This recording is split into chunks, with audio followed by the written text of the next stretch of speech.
धाम की यात्रा को तीर्थ यात्रा कहा जाता है। 4 धाम जो चारों दिशाओं में स्थित है। उत्तर में बद्रीनाथ, दक्षिण में रामेश्वरम, पूर्व में पुरी और पश्चिम में द्वारिका। पुरी शहर में स्थित भगवान श्री जगन्नाथ जी का विश्व प्रसिद्ध मंदिर है, जिससे जुड़े कुछ राज आज तक राजी है। तो आइए आपको बताते हैं भगवान जगन्नाथ के इस रहस्यमय मंदिर और यहाँ होने वाले 9 दिन के उत्सव के बारे में, जिसे रथ यात्रा कहते हैं। आषाढ़ मास की शुक्ल पक्ष की द्वितीय तिथि को रथ यात्रा आरंभ होती है।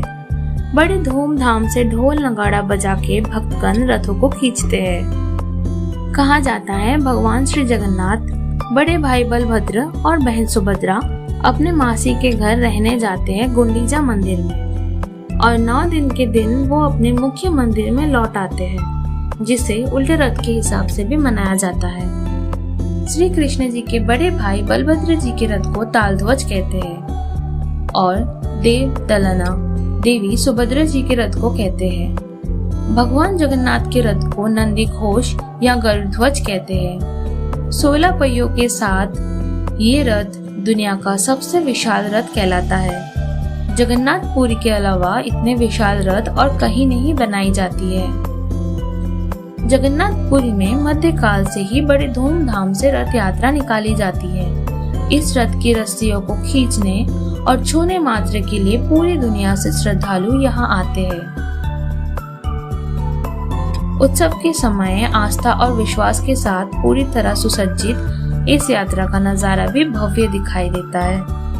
कहा जाता है मालव नरेश इंद्रधुन, जो कि भगवान विष्णु के बहुत बड़े भक्त थे, उन्हें स्वयं श्री हरि ने सपने में दर्शन दिया और कहा, पुरी के समुद्र तट पे तुम्हें एक लकड़ी का लट्ठा मिलेगा, उससे मूर्ति का निर्माण करवाओ। राजा जब तट पर पहुंचे तो उन्हें लकड़ी का लट्ठा मिल गया। अब उनके सामने ये प्रश्न था कि वो मूर्ति किनसे बनाए। तभी भगवान विश्वकर्मा जी एक वृद्ध मूर्तिकार के रूप में प्रकट हुए। उन्होंने कहा कि वो 1 महीने के अंदर मूर्तियों का निर्माण कर देंगे, लेकिन काम को एक बंद कमरे में करेंगे। 1 महीने तक कोई भी इसमें प्रवेश नहीं करेगा, ना ही कोई ताका झाकी करेगा, चाहे वो राजा खुद क्यों ना हो। महीने के आखिरी दिन था। कमरे से भी कई दिन से कोई आवाज नहीं आ रही थी, तो कौतूहलवश राजा से रहा न गया और अंदर जाकर झाँक कर देखने लगे। लेकिन तभी वृद्ध मूर्तिकार दरवाजा खोल के बाहर आए और राजा को बताया, मूर्तियाँ अभी अधूरी है, उनके हाथ नहीं बने हैं, शायद यही देव की मर्जी है। आज भी भगवान जगन्नाथ, बलभद्र और बहन सुभद्रा जी के मूर्तियाँ उसी अवस्था में है। कलिंगी शैली से बना 4 लाख वर्ग फीट क्षेत्र में फैला भगवान जगन्नाथ की ये मंदिर स्थापत्य कला और शिल्पकला के आश्चर्य से भरी इमारत है, और इस मंदिर के कुछ रहस्य जान के आप भी दंग रह जाओगे।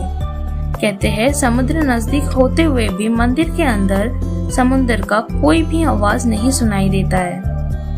मंदिर के शिखर पे भगवान विष्णु के सुदर्शन चक्र है, जिसे शहर के किसी भी कोने से देखा जा सकता है, और देखते वक्त आपको ऐसा लगेगा जैसे इसका मुंह आपकी ही तरफ है। अष्ट धातु से निर्मित इस चक्र को बहुत ही पवित्र माना जाता है, इसीलिए इस सुदर्शन चक्र का दर्शन करे तो वो भगवान श्री जगन्नाथ जी के दर्शन के समान माना जाता है।